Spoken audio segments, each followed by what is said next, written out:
Hello everyone, welcome back to our YouTube channel exam track center. देखो, इस video में हम डिस्कस करेंगे ICAR की कट ऑफ जो है क्या होने वाली है टेक्नीशियन के लिए, जो अभी एग्जाम हुआ है 28 फरवरी से 5 मार्च तक। तो हम इसमें कौन कौन से फैक्टर इंक्लूड करेंगे, स्पेशली कितने फॉर्म भरे गए हैं, कितनी अटेंडेंस थी और कितनी कट ऑफ जो है उसके अकॉर्डिंग जा सकती है, कितने क्वेश्चन अटैम्प्ट किए होंगे, पेपर लेवल कैसा था, तो उसके अकॉर्डिंग हम इसकी एनालाइज करेंगे कट ऑफ क्या आएगी। तो देखो, एक बार लास्ट ईयर भी उसके बारे में भी डिस्कस कर लेते हैं। लास्ट ईयर जो है हमारा जो एग्ज़ाम हुआ था ये 2016 के अंदर, तब जो है इसके अंदर पोस्ट जो थी वो जनरल की थी 20, OBC 10, SC 5, 3 ऐसे था। जनरल की थी 20, OBC की थी 10 यहाँ पे, SC की थी 5, ST की थी 3। ठीक है, तो इसमें जो कट ऑफ गई थी उस टाइम पे, जो कितनी कट ऑफ गई थी, ये गई थी 66.36 पे, एंड ये गई थी 58.37 और ये 54.06 एंड 55.39। ये कट ऑफ गई थी लास्ट ईयर जब भी एग्ज़ाम हुआ था, ये 2016 के आसपास। ठीक है, तो उस टाइम पे जो सीट थी वो बहुत कम थी। देखो, ये टोटल जो है हमारी 38 सीट हो गई है, इतनी ही सीट थी उस टाइम पे, और लगभग फॉर्म भी बहुत ज़्यादा नहीं भरे गए थे उस टाइम पे, 10,000 के करीब फॉर्म भरे गए थे सारे। लेकिन इस बार जो है फॉर्म बहुत ज़्यादा भरे गए हैं। 2022 में जो एग्ज़ाम हुआ है 1,000 रुपये फीस भी थी, लेकिन फिर भी बहुत सारे बच्चों ने ये पेपर भरा था। लगभग 18 लाख लोगों ने ये फॉर्म भरा था। ठीक है, अब 18 लाख में से सीट सिर्फ कितनी है, 641 सीट है। 641 बच्चों को ही ये जॉब मिल पाएगी 18 लाख में से। तो कितना हाई कंपटीशन हो गया है, यहाँ पे देख सकते हैं आप स्पेशली। और इसके अंदर अटेंडेंस कितनी थी, लगभग 60 से 70% जो है अटेंडेंस थी इसके अंदर। तो लगभग 10 से 11 लाख जो है बच्चों ने ये पेपर दिया है। ठीक है, 11 लाख बच्चों ने पेपर दिया है। अब 11 लाख में से भी छाड़ देता हूं मैं कुछ, क्या कि 11 लाख में से भी कुछ बच्चे ऐसे हैं जो कुछ काम करते हैं, कंपनियों में काम करते हैं या फिर कुछ और काम करते हैं, जो मजदूरी लेवल के काम भी करते हैं। क्योंकि ये जो फॉर्म था वो 10th लेवल का था, 10th बेस पे था। तो ये लगभग बच्चों ने, सभी बच्चों ने भर रखा है। जिसने 10th तो लगभग सभी ने कर रखा है, जो रिसेंटली अभी 10th करके आए उन्होंने भी भरा था, 12th करे हैं उनने भी भर रखा है ये फॉर्म।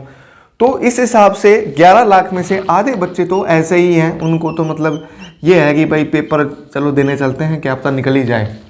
ठीक है, तो 6 लाख लोग ऐसे ही हैं जो ये देने गए थे कि भाई हाँ चलो तुक्के मार देते हैं, देखो कुछ हो जाएगा तो ठीक है, नहीं तो 5 लाख बच्चे में मेन कंपटीशन अब यहाँ पे आता है 5 लाख में से।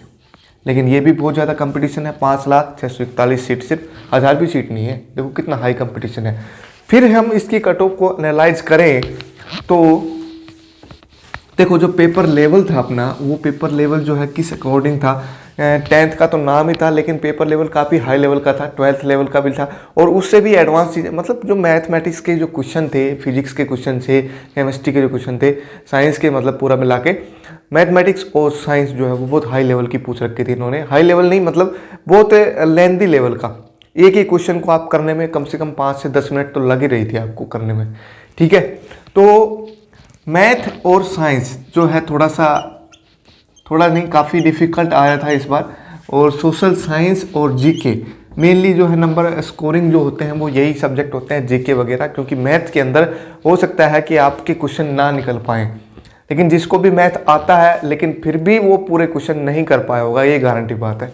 जिसको भी मैथ आता है, क्योंकि बहुत लेंथी क्वेश्चन थे। जो बेसिक्स जानता है, अभी जो बच्चे 10th करके आए हैं वो तो सिर्फ बेसिक कॉन्सेप्ट ही जानते हैं लगभग, है नहीं, कि हम कैसे सोल्व करेंगे, मान let's suppose this and let this ऐसे करते थे वो क्वेश्चन। तो उसके अकॉर्डिंग जो है टाइम बहुत ज़्यादा लगेगा। तो मुश्किल से वो 3-4 क्वेश्चन ही कर पाए होंगे जो अभी रिसेंटली 10th करके गए हैं या फिर 12th जिन्होंने करी है। वो जो कोचिंगों में जा रहे हैं, शॉर्ट ट्रिक सीख रहे हैं, मतलब CGL लेवल का जो मैथ इसके अंदर आ रखा था। लेकिन CGL में भी कुछ क्वेश्चन जो है वो ईजी लेवल के होते हैं, लेकिन इसमें तो कोई भी ईजी क्वेश्चन नहीं दिख रहा था। वो अलग अलग शिफ्ट की बात है, तो उसके अकॉर्डिंग नॉर्मलाइजेशन भी होगा। नॉर्मलाइजेशन की भी बात हम करेंगे इसके अंदर। तो मैथ के क्वेश्चन जो है 25 क्वेश्चनों में से लगभग मैं मानता हूँ कि 5 से 10 क्वेश्चन ऑन एन एवरेज किसी ने अटेम्प्ट किए होंगे, सही। ठीक है, 5 से 10 क्वेश्चन। फिर हम बात करते हैं साइंस की। तो साइंस में भी ऐसा ही हाल था, 10 क्वेश्चन मैं मान लेता हूँ। चलो किसी ने बायोलॉजी पढ़ रखी हो तो 1-2 क्वेश्चन ज़्यादा अटेम्प्ट कर दिए होंगे, तो उसके अकॉर्डिंग 10 क्वेश्चन है। सोशल साइंस और जीके ये है नंबर स्कोरिंग। यहाँ से 15 से 20 क्वेश्चन जो है आप लोगों ने करे ही होंगे। भाई नेगेटिव मार्किंग है तो ये तो है नहीं, सारे क्वेश्चन आप करके आए होंगे। ऑन एन एवरेज 70 से 80 क्वेश्चन बच्चों ने किए होंगे। सारे क्वेश्चन तो किसी ने ही किए होंगे, मोस्टली सब जो बच्चे पढ़ते थे, मतलब जिन्होंने तैयारी कर रखी थी, मतलब जो तैयारी कर रहे थे, तो वो 70 से 80 क्वेश्चन ही अटेम्प्ट किए होंगे। उन्होंने 60 से 80 के बीच में ही अटेम्प्ट किए होंगे। ठीक है, तो उसके अकॉर्डिंग ही मैंने ये लिखा है कि इतने क्वेश्चन अटेम्प्ट किए हैं। अब मतलब सही हो सकते हैं इतने क्वेश्चन, तो ये इनकी मैक्सिमम वैल्यू लेके मैं चलता हूं तो 10, 10, 20, 20, 40 और 60 क्वेश्चन ही बनते हैं। 60 क्वेश्चन लगभग बच्चों के अगर ठीक हो गए होंगे 60 क्वेश्चन, तो देखो हमारे पास जो 5 लाख बच्चे हैं उनमें से 641 ही पोस्ट हैं, टोटल 641 है। अब 60 क्वेश्चनों में तो नहीं पढ़ने वाली पार, तो 60 से 70 क्वेश्चन जो है 70 क्वेश्चन आपको सही करने पड़ेंगे। 70 क्वेश्चन ऑन एवरेज बच्चों के मार्क्स जो हैं 50 से 60 के बीच में ही मिलेंगे, और मतलब क्वेश्चन ठीक मिलेंगे। अब नेगेटिव मार्किंग और ऐड होगी इसके अंदर, फैक्टर ऐड हो रहा होगा उसके अंदर। अब 70 क्वेश्चन जिसने किए हैं और उसके 60 क्वेश्चन सही हैं, तो 10 क्वेश्चन वैसे गलत हो गए। 10 क्वेश्चनों के अगर 1/4 हम करें तो कितना बनेगा 10 क्वेश्चन का? लगभग 2.5 नंबर ये बन गया, तो लगभग ये बन गया 57.5 नंबर। जनरल कैटेगरी की मैं बात करता हूँ, 57.5 नंबर ये बन रहे हैं। अब इसके अंदर भाई हो सकता है कोई लेवल डिफ़िकल्ट हो, कोई जिसमें मैंने बच्चों से पूछा तो हो सकता है वो लेवल डिफ़िकल्ट हो, या फिर हो सकता है कोई आसान लेवल भी आया हो, लेकिन आसान तो मेरे ख्याल से कोई आया नहीं होगा इतना कि मतलब पेपर लेवल के अकॉर्डिंग। तो अब नॉर्मलाइजेशन फैक्टर इसके अंदर आता है। नॉर्मलाइजेशन क्या होता है कि अगर कोई पेपर ईजी आता है और कोई पेपर डिफ़िकल्ट आता है, तो वो जो डिफ़िकल्ट वाले पेपर है ना, उसके मार्क्स जो है इक्विवेलेंट करने की कोशिश करते हैं ईजी वाले पेपर की तरह। ठीक है, मतलब जो टॉपर होगा इजी लेवल में उसका मार्क्स जो है वो लिया जाएगा, उसके अकॉर्डिंग जो है उस डिफ़िकल्ट लेवल में कितना इंक्रीमेंट होगा उसके अकॉर्डिंग देखा जाएगा। तो जिस शिफ्ट में ज़्यादा पढ़ने वाले बच्चे गए होंगे तो उसकी जो नॉर्मलाइजेशन जो है उसके मार्क्स जो है बहुत नहीं बढ़ेंगे, और बाकी जो जिसमें टॉपर कम है, मतलब पढ़ने वाले कम हैं, उनके मार्क्स बढ़ेंगे, ज़रूर बढ़ेंगे। तो 57.5 मार्क्स जो हैं वो जनरल कैटेगरी के इतने मार्क्स आ सकते हैं। अब इसमें नॉर्मलाइजेशन फैक्टर कितना आता है, कौन सी डिफ़िकल्ट लेवल है, कौन सी शिफ्ट का वो पेपर है, तो उसके अकॉर्डिंग जो है ऐड होगा इसके अंदर। नॉर्मलाइजेशन का वीडियो मैंने बना रखा ऑलरेडी, नॉर्मलाइजेशन क्या होता है और कैसे किस में क्या ऐड होता है, एग्जाम्पल के तौर पर मैं पूरा समझा रखा है, आप उस वीडियो को चेक कर सकते हैं। इसमें अगर नॉर्मलाइजेशन होता है, मतलब जिस शिफ्ट का मैं ये नंबर लिखा है उसके अकॉर्डिंग अगर इसका नॉर्मलाइजेशन होता है तो 5 से 7 नंबर जो है इंक्रीमेंट हो सकते हैं इसके अंदर। तो इसकी जो कट ऑफ जाएगी वो कितनी जाएगी? देखो 5 नंबर अगर इसमें ऐड करते हैं तो ये जाती है 63.5 के आसपास। अब कुछ बच्चे कह रहे हैं इतनी हाई कंपटीशन है फिर भी इतनी कट ऑफ कम जा रही है, लेकिन ये भी तो देखो पेपर लेवल कैसा है अपना। ठीक है, तो 63.5। अब इसके अंदर जो है कितनी कट ऑफ जाएगी, ये जो ओबीसी है हमारा, इसके अंदर ईडब्ल्यूएस का फैक्टर भी है। पोस्ट के अकॉर्डिंग हम लिख देते हैं एक बार, पोस्ट भी कितनी कितनी है जनरल की और ओबीसी वगैरह की। तो पोस्ट जो है इस बार जो है कितनी है, देखो 286 पोस्ट हैं जनरल की, और ईडब्ल्यूएस भी है इस बार। ईडब्ल्यूएस की है 61, ओबीसी की है 133, एससी की है 68 और ये है 93, टोटल हो गई 641। ठीक है, तो लास्ट ईयर इतनी कट ऑफ गई थी 66.36, तो इसी के आसपास ही जाएगी। 63.5 से लेकर के 68 मार्क्स तक तो कट ऑफ जाएगी इसकी जनरल कैटेगरी की बात हम कर रहे हैं। तो ईडब्ल्यूएस में 2-3 नंबर आप कम कर सकते हैं क्योंकि सीट इसमें बहुत कम है एज कम्पेयर टू जनरल। तो इसकी जो कट ऑफ जाएगी इसकी मैंने लिख दी है लगभग 65 ऑन एन एवरेज। इनका एवरेज करें तो 65 नंबर बनते हैं। ठीक है, इनका अगर एवरेज करें 61 पोस्ट है तो इनकी जो कट ऑफ जाएगी वो 63 के आसपास। इसकी कट ऑफ जो है 62 नंबर, और इसकी कट ऑफ जो है एससी की 58 के आसपास, और इसकी क्योंकि इस बार सीट थोड़ी ज़्यादा है तो इसकी कट ऑफ तो कम जाएगी इस बार 56 नंबर के आसपास।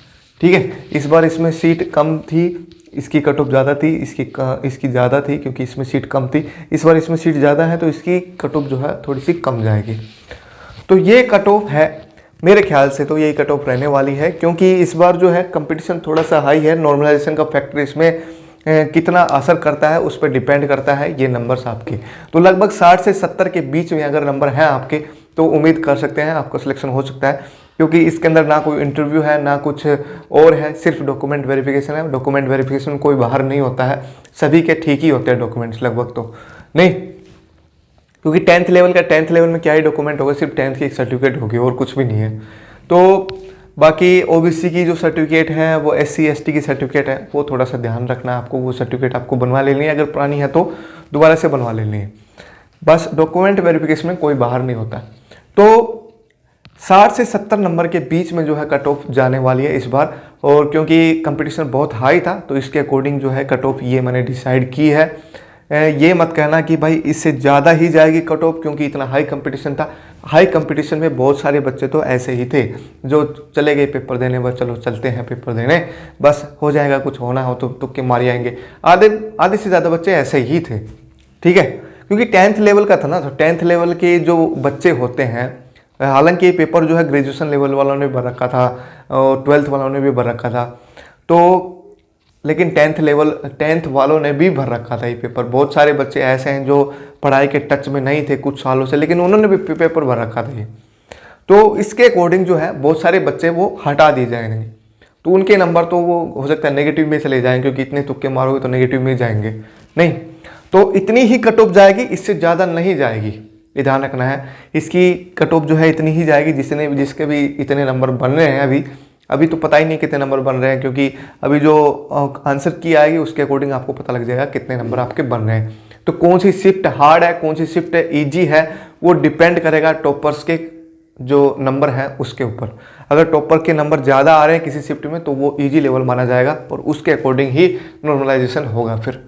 तो ये कट ऑफ है मेरी तरफ से। आप अपने कमेंट बॉक्स में आप बताना आप कितने क्वेश्चन अटेम्प्ट करके आए थे और लगभग कितने सही हो सकते हैं, ये आपको कमेंट बॉक्स में हमें बताना है।